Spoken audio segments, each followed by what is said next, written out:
Hi అండి, Amar life style ఛానల్కి స్వాగతం. ఇవాళ ఎగ్ ఆమ్లెట్ ఆనియన్ పచ్చిమిర్చితో ఎగ్ ఆమ్లెట్ వేస్తున్నాను నా స్టైల్లో. కొంతమంది ఉల్లిపాయలు వేసుకోరండి, నాకు ఉల్లిపాయలు వేస్తే ఇష్టం. బాగుంటుంది, స్పైసీగా బాగుంటుంది అనమాట. ఉల్లిపాయలు వేసుకోవాలి ఆమ్లెట్లో. నేను చేస్తున్నాను చూడండి. ఇవి 3 ఎగ్స్ అండి. 3 ఎగ్స్కి ఒక ఉల్లిపాయ సరిపోతుంది, ఎక్కువ అవసరంలా. ఒక ఉల్లిపాయ 2 పచ్చిమిర్చి అయితే సరిపోతాయి, ఎక్కువ వద్దండి. చక్కగా ఆనియన్ అయితే చాలా బాగుంటుందండి. ఆమ్లెట్లో ఆనియన్ వేస్తే టేస్ట్ బాగుంటుంది.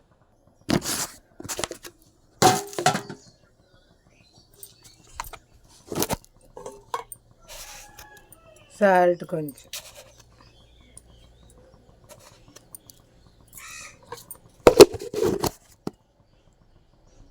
ఇలా చక్కగా కలిసేటట్టు బాగా తిప్పాలండి. ఇలా ఉల్లిపాయ కలవాలి, పచ్చిమిర్చి కలవాలి, బాగుంటుంది.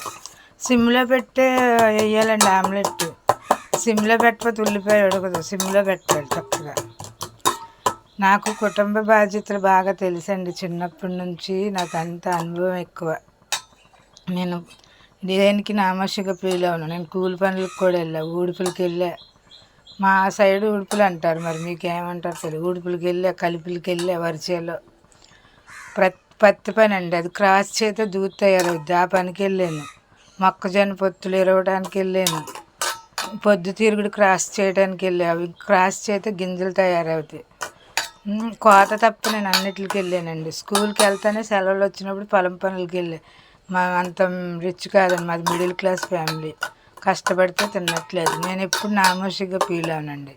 చేసిన పని నలుగురు చెప్తా. కష్టపడ్డాం అంతే, దేవుడు ఆరోగ్యం ఇచ్చాడు కాబట్టి కష్టపడ్డాం. ఇప్పుడు అందరూ ఫ్యాషన్ అయిపోయింది, మేము మాకు అది రాదు ఇది రాదు అంటున్నారు. గతాన్ని మర్చిపోతున్నారు. ఒకప్పుడు తింటాకు లేని వాళ్ళు కూడా మేము ఇప్పుడు గొప్ప అని చెప్తున్నారు. అది తప్పు. దేవుడి దృష్టిలో మనం తగ్గింపుగా ఉండాలి. అప్పుడు ఆయన మనకు ఆరోగ్యాన్ని, శక్తిని, బలాన్ని దయచేస్తాడు. ఎప్పుడైనా గతాన్ని గుర్తు చేసుకోవాలి, చేసిన పని చెప్పుకోవాలి. పొలం పనులకి అన్నిటికి వెళ్ళానండి. నా 10th అయిపోయినాక నేను టైలరింగ్ నేర్చుకున్నాక నేను వ్యవసాయం పనులు మానేశాను. దేవుడు నాకు ఏదో ఒక విద్యనిచ్చాడు, ఒకరి మీద ఆధారపడకుండా. అది దేవుడి కృప. దేవుడు లేనిదే నేను లేను. అది దేవుడి యొక్క ఆశీర్వాదం, దేవుంది. నేనేం అడగనండి, నాకు ఆరోగ్యం ఇస్తే చాలు.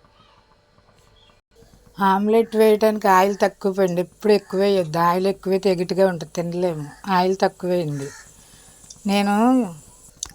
నేను ఇప్పుడు కూడా కరువు పనికి వెళ్తానండి. మా ఊర్లో కరువు పని అంటారు, మీ సైడు ఉపాధి హామీ పథకం అంటారు. కరువు పని మాకు ఏప్రిల్ నుంచి ఏప్రిల్ వచ్చే నెల నుంచి స్టార్ట్ అవుతుంది. ఆ పనికి కూడా వెళ్తాను, కరువు పనికి. నేను ఎప్పుడు నామోషిగా ఫీల్ అవునండి, ఏ పనైనా వెళ్ళిపోతాను. నేను తిండి బాగానే తింటా, పని కూడా బాగానే చేస్తాను. తిన్నట్టు చేస్తానండి. నాకు నచ్చినవి వండుకుంటాను, తింటా. నాకు ఏది కావాలితే అది వండుకుంటా, తింటా. పని కూడా అలాగే, పనికి ముందు ఉంటా, తిండికి ముందు ఉంటా. 2 విషయాల్లో నేను చాలా జాగ్రత్తగా ఉంటా.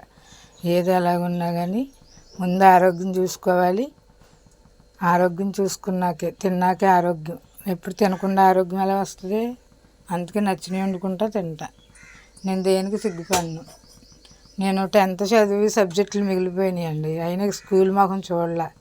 టైలరింగ్ నేర్చుకున్నాను, దాంట్లో స్థిరపడిపోయింది. దేవుడి కృప వల్ల ఈ రోజుకి ఎవరి మీద ఆధారపడకుండా బతుకుతున్నా. నాకు చాలు, ఇంకంతే.